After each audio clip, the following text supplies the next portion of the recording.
كذا وجيرتو تبي أسمع سبيرة قطني ياو دبين بكسني ياو إساني أرتني نتين أجر روي نتين أجر روي أما نمان نومان جيبه جور بعد ماله ما نومان قرتة جوا ببيه بكي إنسان تبر كانه نبي قرتة mana tokko faajolarratti mana isaan garteen dalata kata isaan birin mirkaananii jiru mana san dhaqee namni guutak gidin irra dubiya mana san dhaqee mana rafatte dhaqee seenee ilaalayeetiin deemu tokko faajol bakkiin qalbiin jenne shakkite achi ilaal bakki najjaa guutak irraa namni namni duraan isaan beeko ijoollee xixiqqoo faan dhiiroo namaan himtu yoo gaafatan ni maaliif hin himne ijoollee yoo jaan jaaratanii yoo jiraatan malee taasiin ni isa waawwan assalaamu alaikum warahmatullahi wabarakatuh hordoftoota daawwattoonni ashama harka fuune maal hadiirarra maal qabatee dhufe jechuun keessatti hin oolamtu mee maama salaamtaa gaafadhu.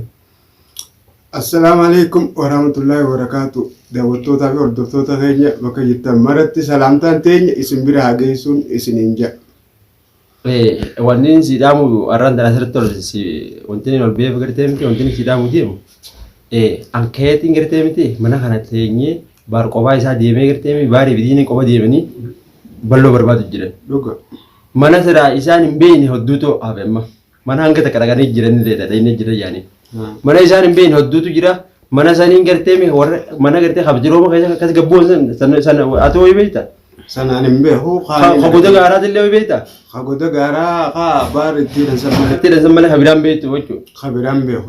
Mana biraa hodduun beekaa gartee mana lameen itti baar garsiifte san malee mana hodduun beekaa beekte saniifin diinni dawwaleetiin diinni dhufu jira. Diinee dhaqeetiin gartee miti diinee wajjin mana hanga takkaas diinee gartee isaanuma kana hodda facaaseetiin gartee miti baaris diinee waggaa mana lamaa sadii garsiiseetiin diinee gartee miti bira qotee baar bira dhaqa baar bira dhaqeetiin baarii hojii akkasitti mana hanga hafees guututti waliin irra yaana jechuudha. Ati hanga sanitti mana kanaayis gadi hin beekni hanga manaan itti ijoolleedhaas madarasaa keessa ijoollee baaris mana kana sirriitti quba qabaadhu. Uummata sanii narra dhiisaadha.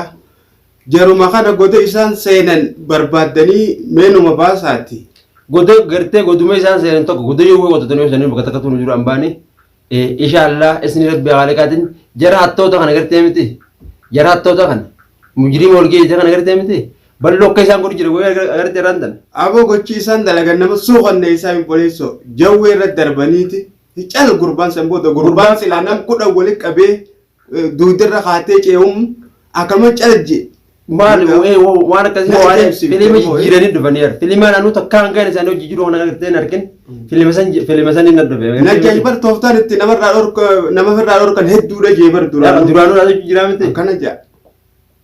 Tooftaa addaa as baafate jawwee sun laastika mana fakkaattee maal irratti dalagatan. Akkamiin laastika boo wanti akkana sossooti isaan hin tuutu malee. Ballo roggaa kaanee numa teessisa. Numa teessise bakkuma isaan kaan teessise wanti boo akka waan remootaan dalaganii.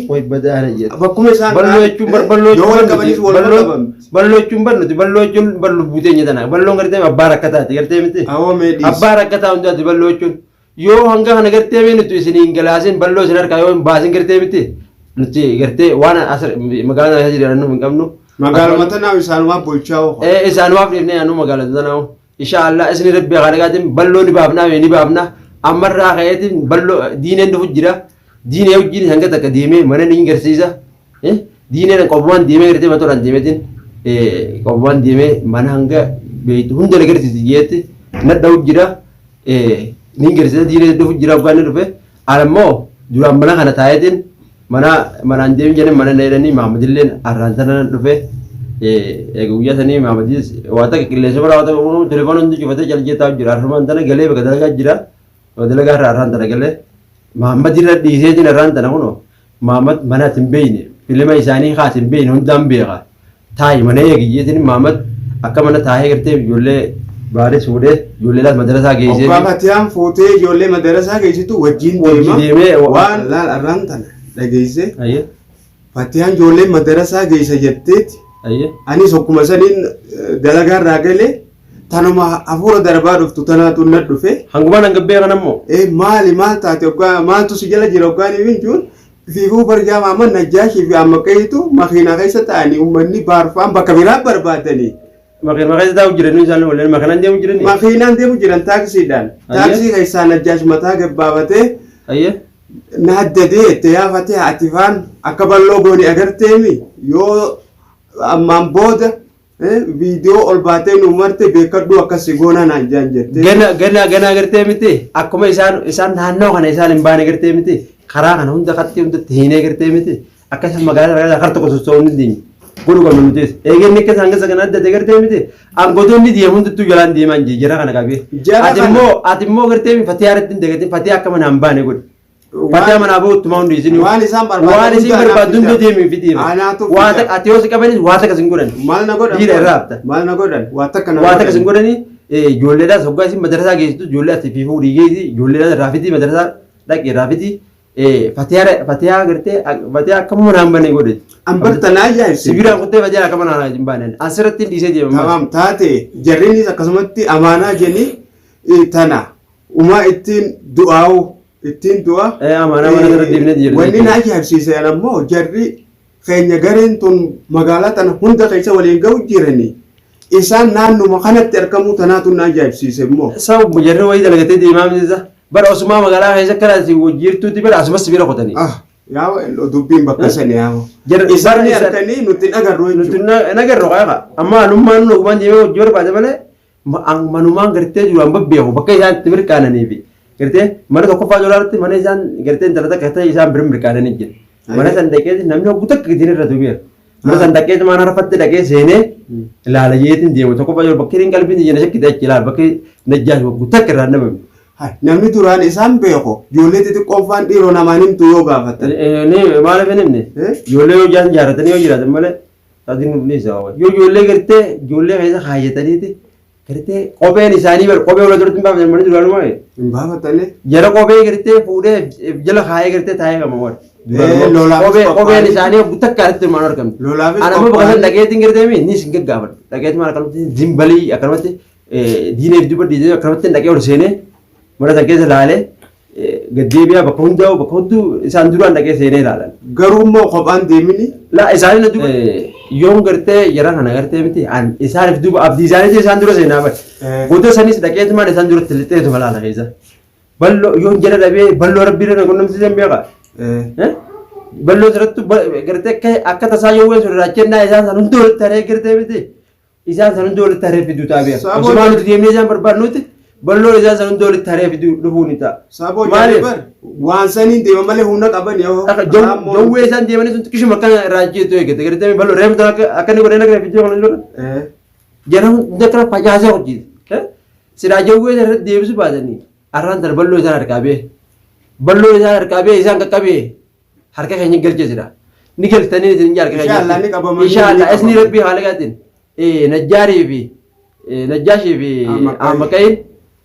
Isinin naftu akarraa dhala balloo gootan kun isinin naftu abbaa rakkataati balloon abbaa rakkataa hundaa. Maammaddiin jeniin san kaammasis haaree jaarratan sanfaa san mana isaatiin beekamu mana isaatiin dhaqee diinee mana isaa geessu taa'u. Bar sanfaan numaatu jalaana hujumaa godhatee bar isaanii wajjin. Nama isaan tolfatanii miti. Way hafa. Tokko isaaniitiin jaallatanii warra isa jalaa faceessanii isaan hundaa tokko irra dheetiin iccitii isaanii bakka isaan jiraatanii akka isaanii julquba qaban. Jalaa baaseetiin jalaa hin baasamma duraan ittumaan dhoo jiru kanaa wanta jechuutti hin jiru beekan ni hin jibbe isaanuma kanaa warra isaanii jiru hundaa hin jibbe. Ijoolleen itti agartee miidiyaa kanarraa akkaan karaa kana gareen galin waa takka irraa qofa hin qabne jira. Tajaajilan argaa hin qabne tanuma agartee jimaa bitanii tumaaf agartee qabaatee tuma guyyee isaan baay'een woo jettee haatee ijoolleetu. Bobboo. Warri akkasii hedduu jira. Warra sanittiin gartee miti warra sanattiin dadda'ee telefoona gartee miti. Iccitii isaanii jalaa baasa bakka isaan oolanii fi bakka isaan bulan akkaataa isaan itti jiraatan bakka balloo geessan san hundaa'u isaan kanaan jalaa baasa warri biraalleen hedduudha kan hin beeku sheeka biratti dhiyeenya qabu isaan kana hojii saahiba. Arraan tanallee ijoolleen takka jarri barbaadu barfaan itti dhiyaataniiti miila miiwallee ijoolleetu himeef jenni. Namoota ciisoo himaa fe'er nama jaaratanii deemanii. Ammumaan tan isin duraa ba'an jeniini akkasitti. Inshaallah ni najjaanaa baar hanga qophaa inni deemee barbaadu jiru kana gartee akka itti dhiifnee mana kanaas deemu dhabeetinan maamadis hin jiru manuma kanatti fatiyaa qophaa akka itti dhiisee deemu dhabeetin taa'u jira armaan tanaa hongumaan qe'asii gabbeetti qe'eetumaan xiqqishoo haajaadhaaf qe'ee rasiidaan nagardayyee biraachuu qote hangamanatti anis xiqqishoo turdaan fatiyaan ijoolleen madarasa raafitee hanga isin badee roggoo dhufte naanim ni laal lama rifaatu takkaan natti tol seentee godhate akkana itti irratti nimne hanguma sana kunoo fatiyaa haddadan jedhanii kunoo ammoo Mahamad hiikka himtatti Mahamad jiraa dhaguu jira. Anis qalbii mashkuula ta'e akkuma kumannoo balloo kana godhaa jeetiin gartee miti wallaahi sammuu tana waan biraa keessa seeneetiin jira. Inshaallah daawwattootaaf hordoftoonni illee hin rakkatinaadha tanaattanii gartee qalbii isin jabin hin jaa. Jara kana irraa annaa balloo harkaa ni baafnaa isni rabbii haaliqaatiin tokkol tolallaa inni karaa bunaa ammarraa keetiin deemuuf hin deema ammarraa hin qeeqnu diineen dhufee as ga'ee jira amma kaa garatti wal barbaaddu diineen as ga'ee miti keetti gabbeetiin eega asumaanu assalaamu alaikum warahmatullaahi wabarakaatu.